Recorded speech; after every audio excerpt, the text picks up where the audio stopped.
welcome to the Ash Cloud. I'm Ash Sweeting. Epigenetics is, in my opinion, the most exciting area of emerging science. The epigenome is essentially the control software for plants and animals that dictates when, where, and to what level different genes in the genome are expressed.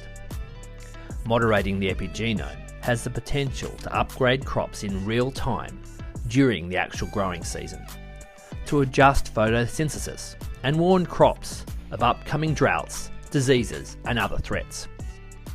While traditional plant breeding and genetics requires trait selection to be made prior to planting and the establishment of the crops, epigenetics enables these traits to be managed after the plant is actually growing.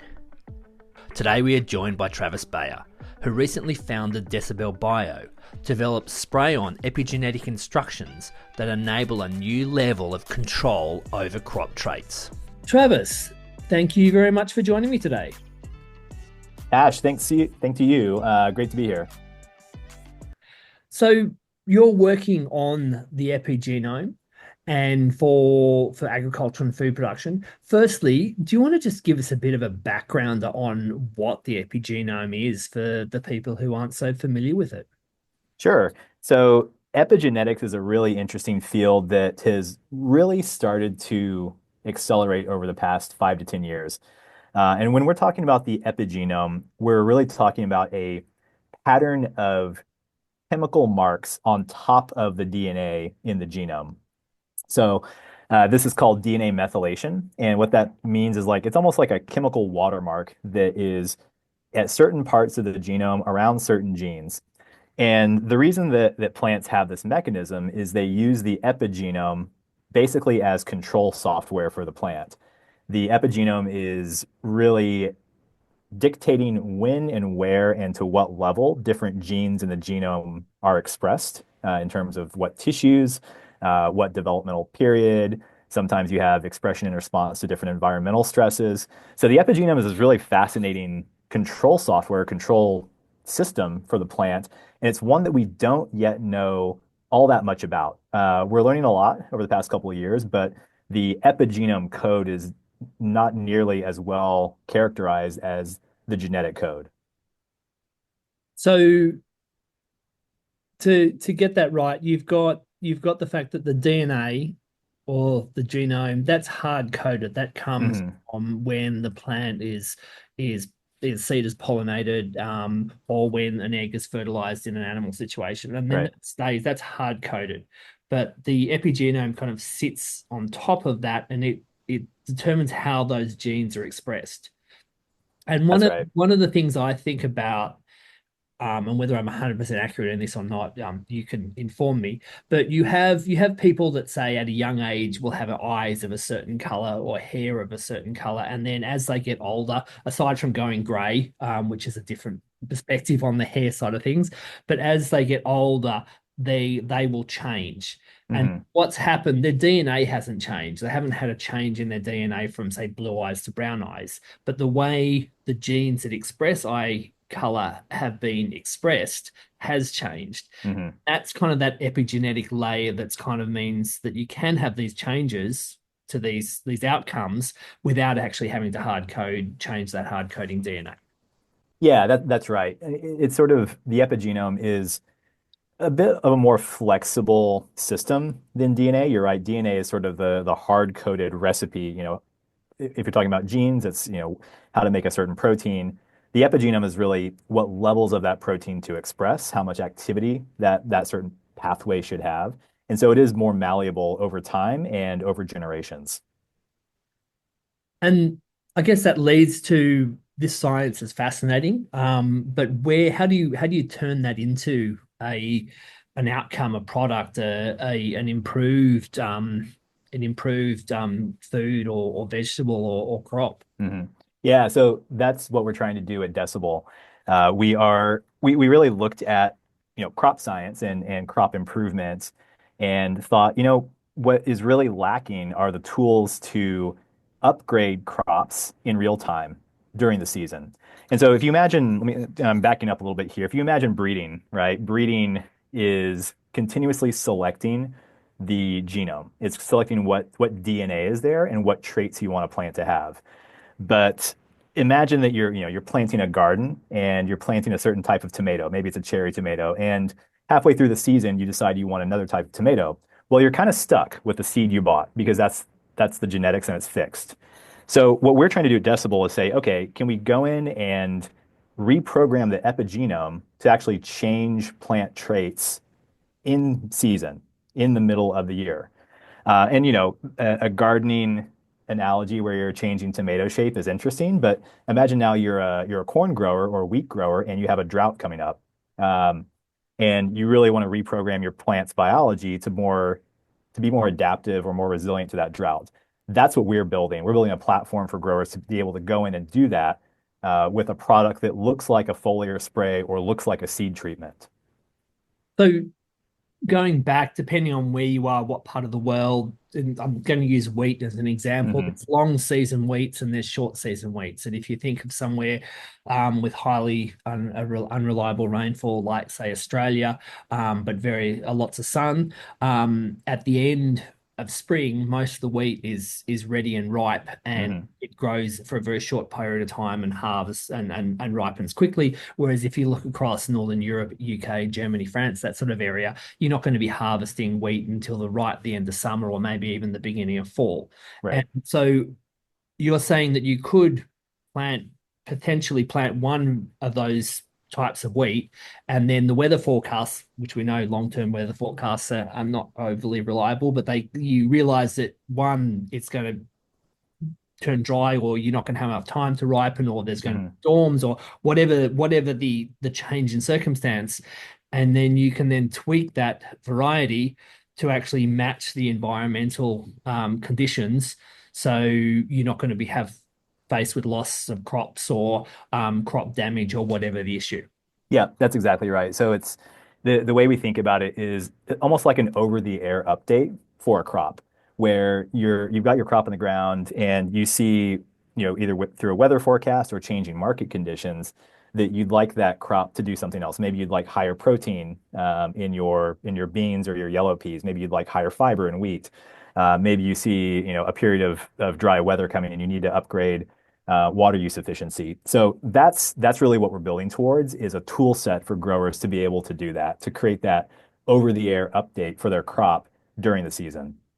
That is one of the most exciting areas of science, as far as I've seen. I've been fortunate that I have had some experience on or exposure to the epigenome before in epigenetics through when I was working with Life Biosciences and David Sinclair's work, and the fact that these tweakings, as things change and the world becomes more volatile from climate and market perspectives and all those sorts of things, being able to actually not just be stuck with what you planted and being able to tweak those outcomes is hugely exciting. Yeah, I agree. And really a lot of the motivation for this work is just looking at how fast the world is changing, right? And it's not just, the climate changing and weather changing, becoming more volatile. You're also seeing pretty big shifts in markets, right? Pretty big shifts in consumer preference. And so breeding and even gene editing are fantastic tools. We're really a complement on top of those because those are kind of workflows that will take multiple years to get a new product to market. And then we can go on the top of those and upgrade those crops and adapt those crops. So we really see the platform we're building as being a complement to traditional breeding and to gene editing.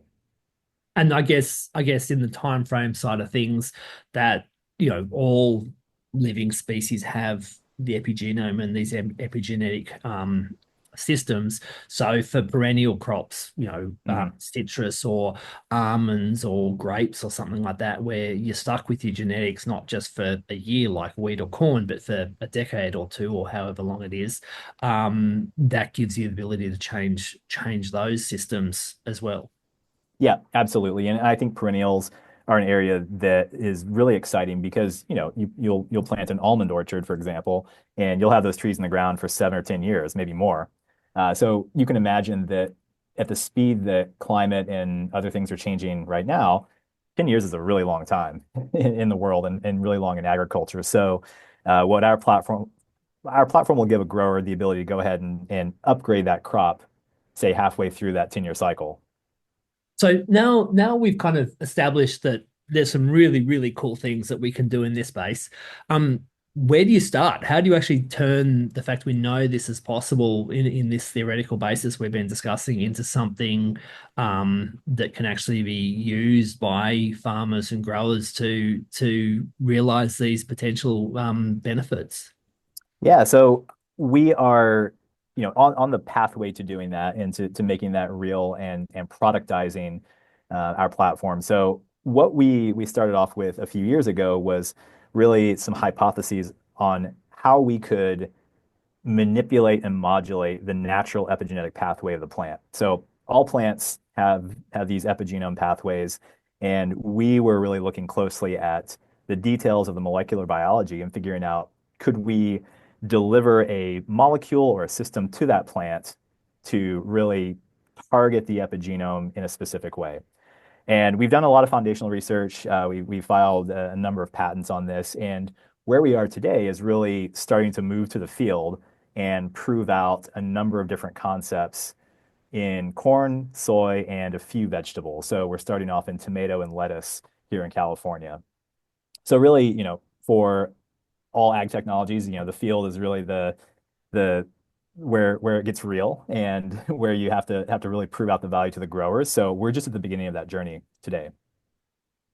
Okay, so what those you said tomatoes, lettuce, and corn. What are the traits? Where do you what you know, there's so many things that are going Mhm. on that you could work on. What I guess there's a balance between what's easier to do and what's harder to do, so you can actually get things out there, and Mhm. then there's how that links into the value for the growers and the food system. So I guess a bit about how you go about making those decisions and what are the indications that you're targeting first up?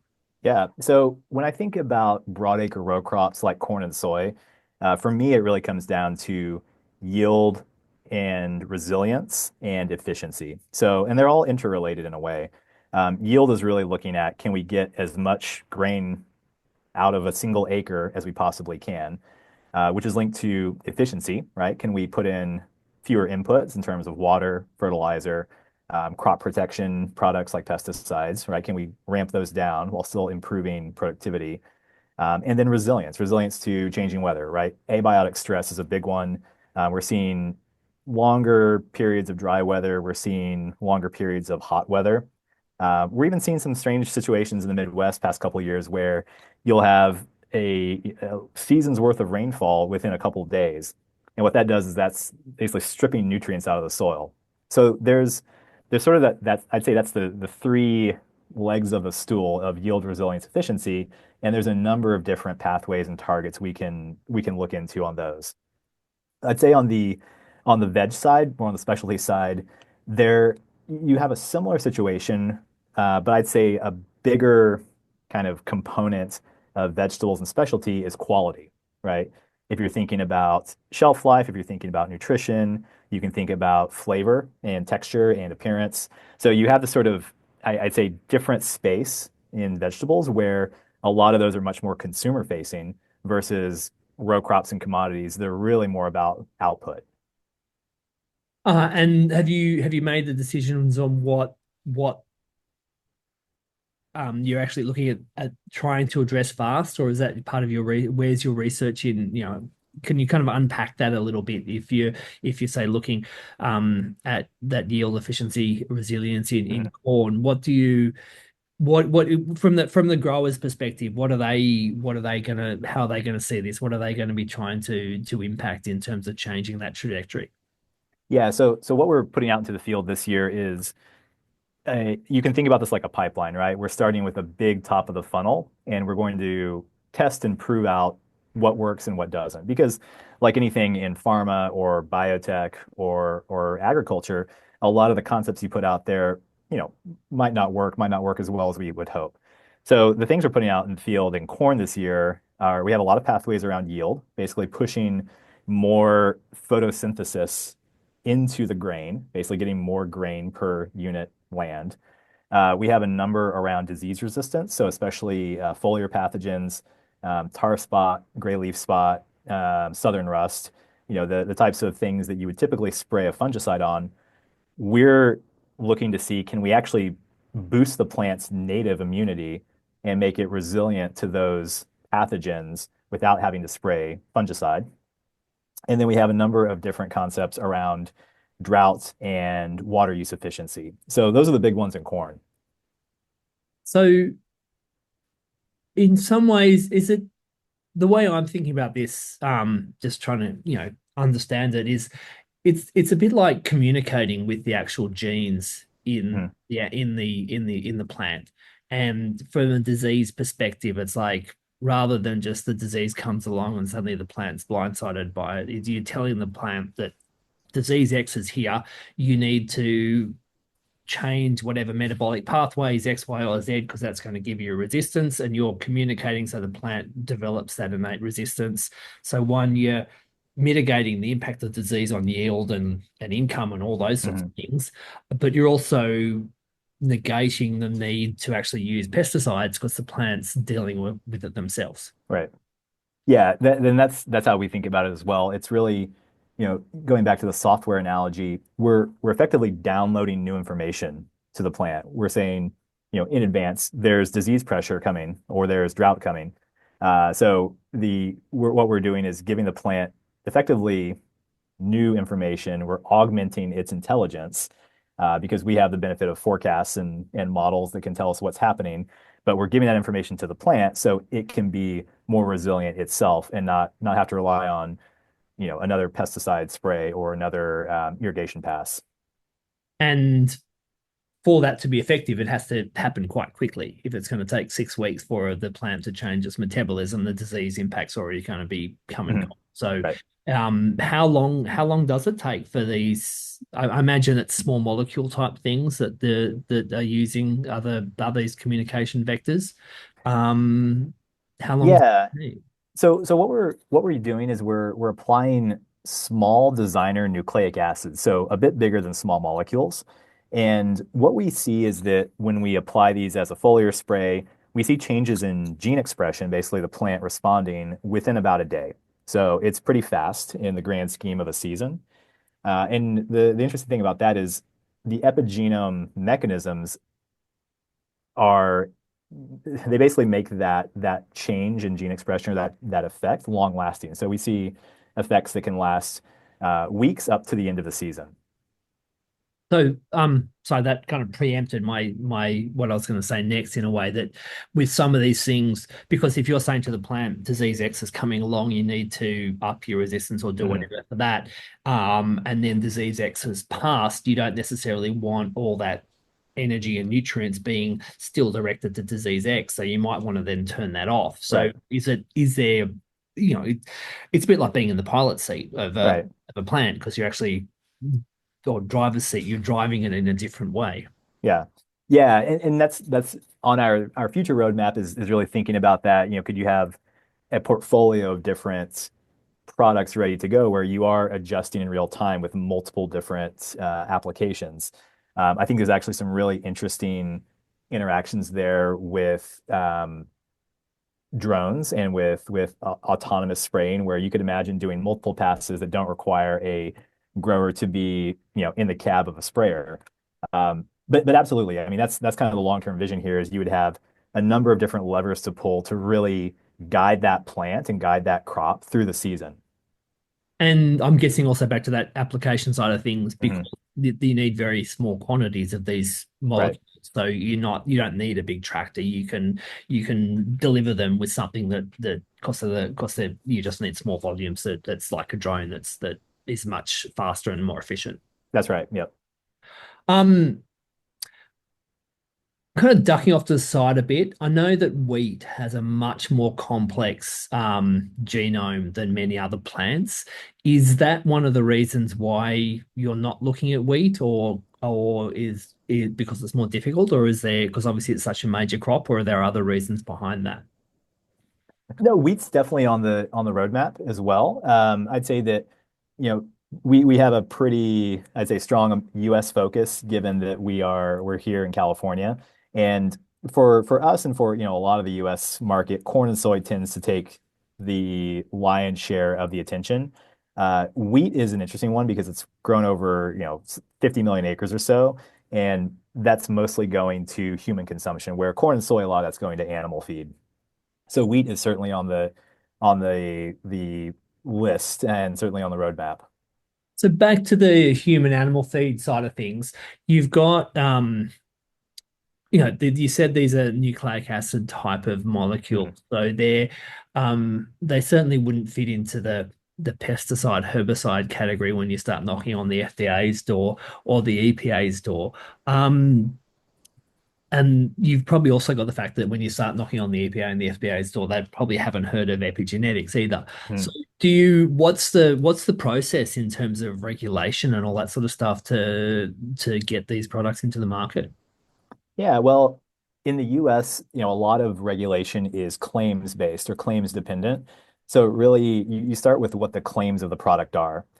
So if we're thinking about something that is boosting plant health, boosting plant resilience, then that very likely is going to go into biostimulant and biopesticide type pathways, where the molecule itself is not pesticidal. It's not killing a pathogen.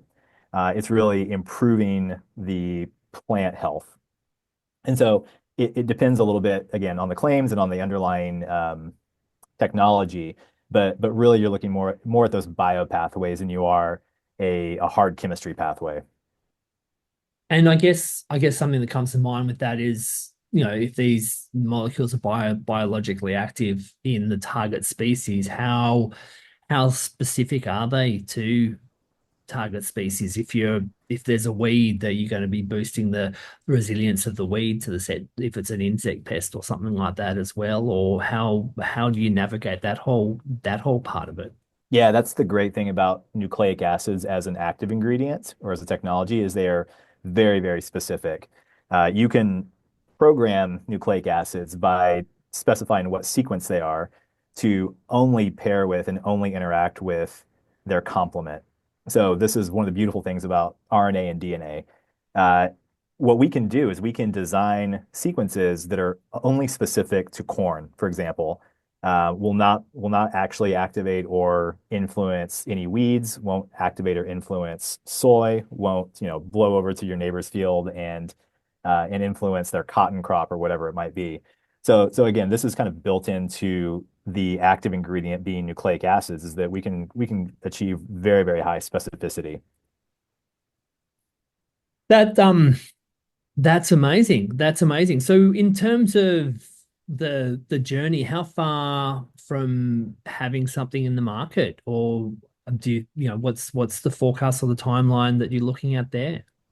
Yeah, so we're just starting out. The company's been in operations for about 5 months, so we're probably 2.5, 3 years from products in corn and soy. We're a bit faster than that in the vegetable space, just given the differences in markets and differences in some of the regulatory aspects. But we're still looking a couple of years out.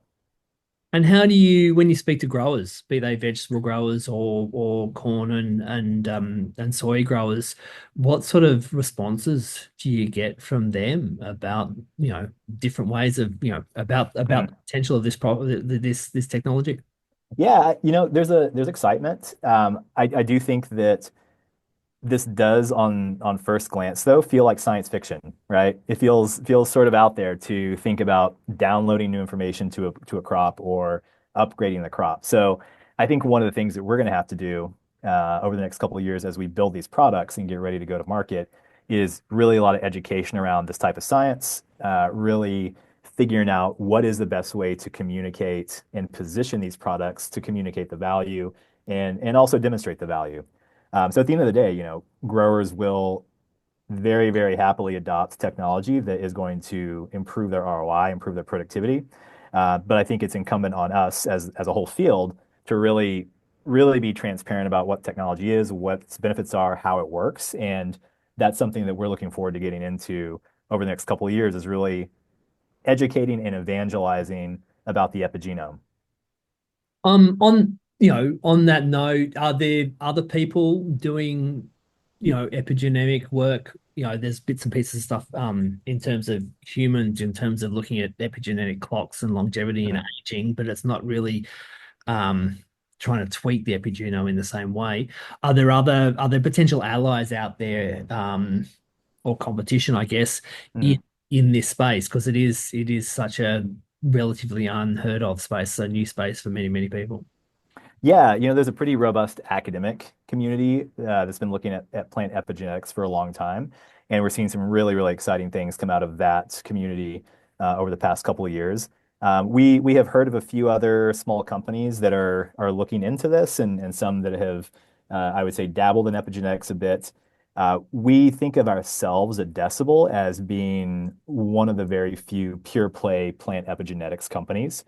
But as we learn more about this field, I do expect there to be a lot more competition over the next couple of years.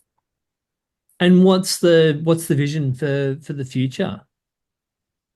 Yeah, really what we're trying to do right now is focus on the core technology and develop these early products. But long term, we're really imagining a world in which a package of traits, right, a package of how you can adapt a crop to environments and changing environments, that's effectively in the jug. And so long term, I can imagine a world in which you are really thinking as a grower of buying your seed, which is like a chassis, a physical chassis. And then you have this sort of aftermarket option of putting different trait packages on top of it with a technology like ours. So long term, I really see the traits in a jug being sold alongside seed. And you could imagine some of the value share kind of shifts a bit in that case. As a grower, you might not buy your premium seed with all the bells and whistles and all the traits. You might buy something that's a little bit more competitive on cost and then put some of that spin towards your traits in a jug package. There's there's so many different things where benefits could come to mind. So, one of the things that continually, is getting more attention is things like soil, organic matter or soil carbon, be that Mhm. because you're trying to manage it for a environmental carbon credit side of things, or maybe you're just trying to increase your soil organic matter so you store more moisture in the soil. So, there's ways that you might be able to change that distribution of Mhm. nutrients within the animals, but more into the roots at some time, more into the plant at other times. Right. Um, yeah, the opportunities are just huge. It's a super exciting space. Yeah, yeah, we're really excited about to see where this could go. And once you start getting some products on the market and getting some traction, you can really easily add new traits like the ones you're talking about to the jug. So you can imagine kind of a portfolio of products where a grower is not only creating drought tolerance, drought resilience, but they're also upgrading, say, photosynthesis and photosynthetic efficiency. So taking more carbon from the air, putting it into the soil. There's all sorts of kind of features you could play with at a time scale, on a development time scale, much faster than you could with breeding or editing. Is is animals something that all like you're focused on plants, but obviously in animal production, there's similar potential to you're stuck with the genome that you got and Hmm. the DNA that you've got. And the example I guess that comes to mind is something like sheep, where they can produce singles, twins, or triplets. Hmm. And if you know you're going to have a good year and lots of pasture, you might want to have lots of triplets. And if you know you're going to have a drought and you're going to have less feed available, you might want to have more singles. Um, Hmm. are you looking at animals? Is that all part of your vision for the future, or are other people you know of looking at epigenetics for animal production?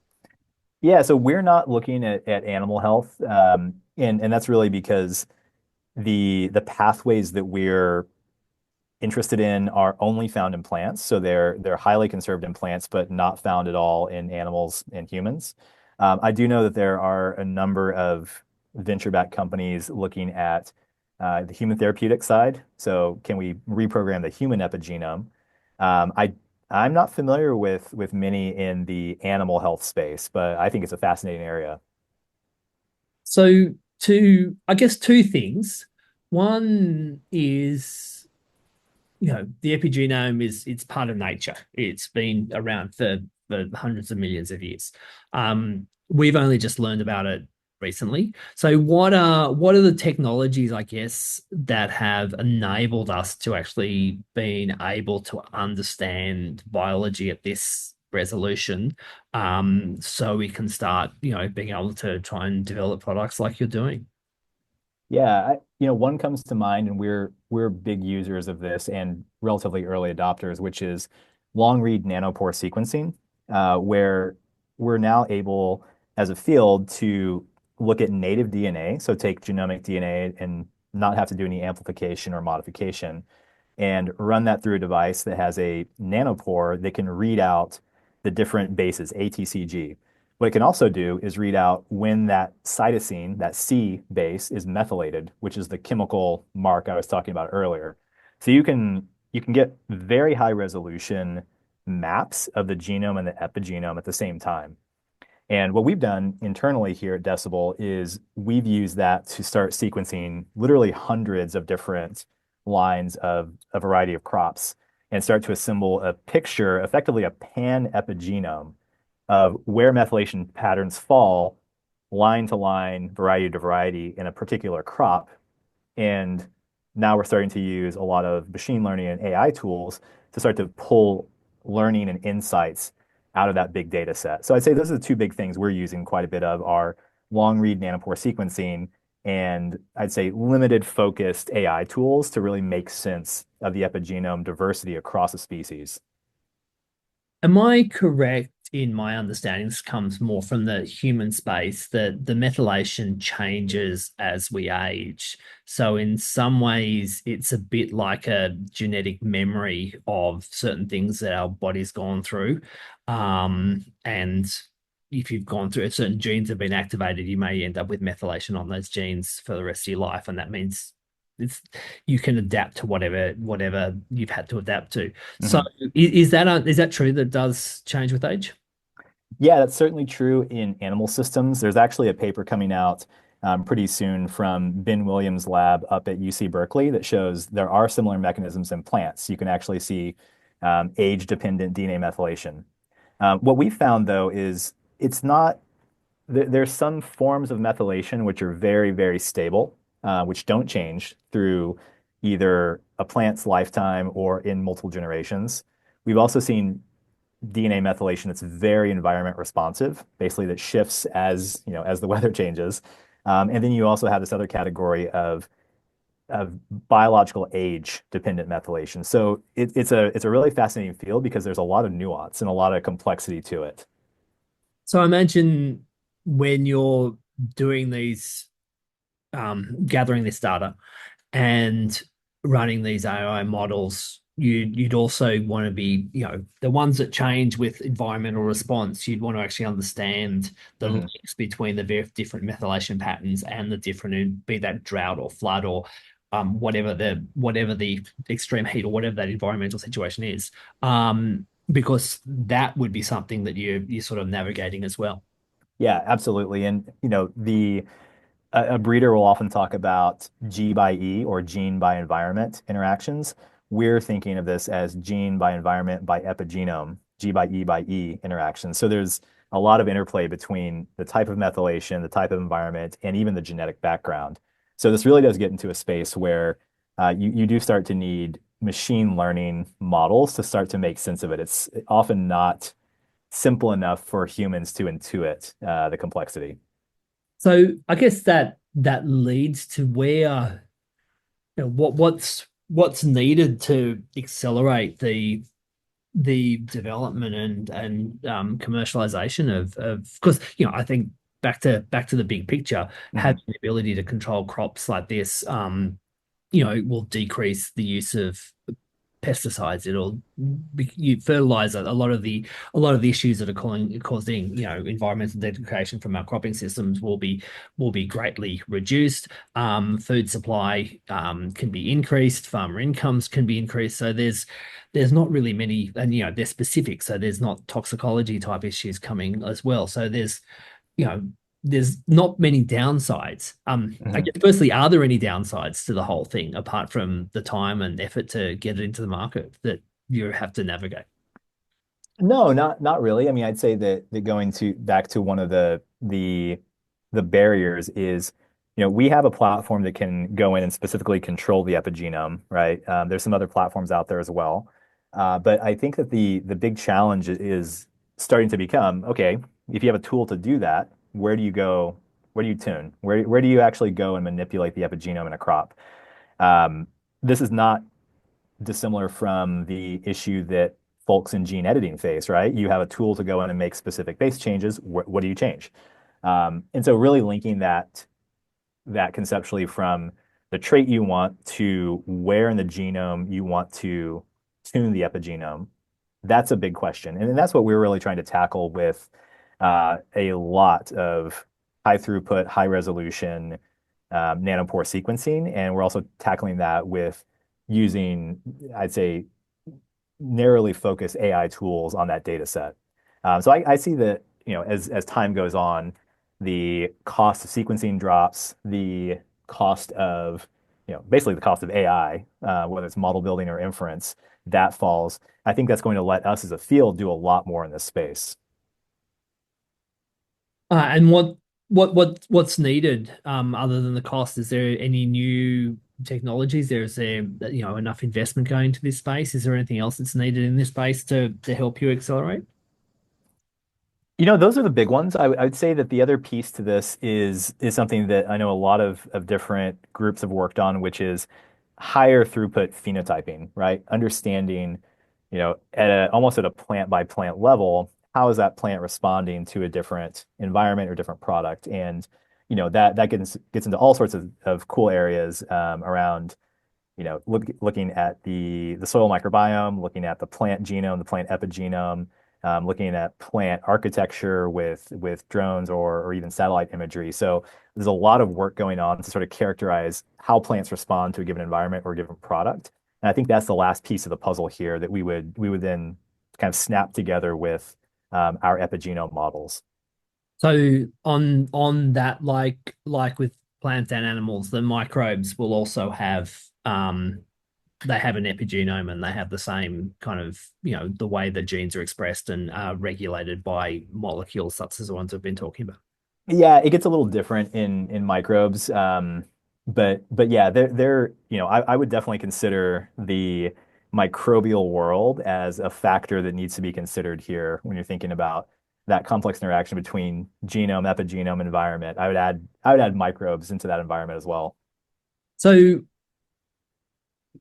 the microbiome, be that plant or owls or Mhm. animals, or soil, is another area that, is just,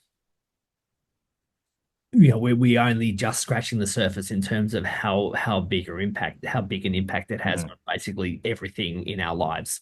Right. Um, so do you just want to expand a bit on what you're talking about about where the microbiome fits into this? Yeah, I think it depends on the system you're talking about, but let's just think about, crops for the moment.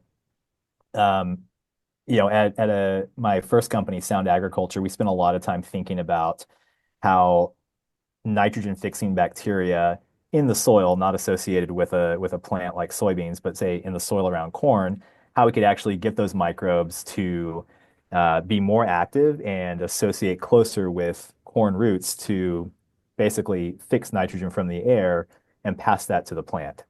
And so there's a large amount of work and a large amount of complexity in thinking of the soil microbiome. But I do think that is one of those areas where, again, we need big data, lots of sequencing. We need fairly complex models and machine approaches to kind of unravel that data. But I think that what we'll be able to do from that is find basically control points, find either keystone species of microbes or microbial pathways that we want to specifically upregulate or specifically enrich for to get a more efficient, more sustainable crop. Listening to what you're saying, it goes back to what I said before about the communications. It's all these different organisms be they plant, be they microbe, and the plethora of different types of microbes, be they animals and all the different or insects. There's ways that we communicate with each other that um, are much more sophisticated than we'd ever believed before. And essentially, we're just scratching the surface in trying to understand that. Yeah, absolutely. No, I think that that's what has, myself and our team very excited is that there's this kind of hidden world effectively, where there's all these sort of links and um, connections between species, between organisms, even in our day-to-day life. And understanding those is going to be, I think, a necessary step into building sort of a stronger, more resilient network of those organisms going forward. Um, so thank you again. And before we go, is there anything that we haven't already discussed that you'd like to add? Yeah, I think that this is an area, the epigenome, that is is relatively new. There's been some folks working on this for some years. I would say that for any of your listeners that are interested in collaborating in sort of learning more and potentially doing some work in this space, we are very open to collaborating and really trying to enable the entire field to start to use these tools and start to understand the epigenome for their crop of interest. Travis, thank you very much for joining me today. Yeah, thank you, Ash. Thank you for listening to the Ash Cloud. Please subscribe to Ash Cloud if you have enjoyed this podcast, where I will continue to discuss food sustainability with guests who bring a deep understanding of the environmental, political, and cultural challenges facing our society and creative ideas on how to address them.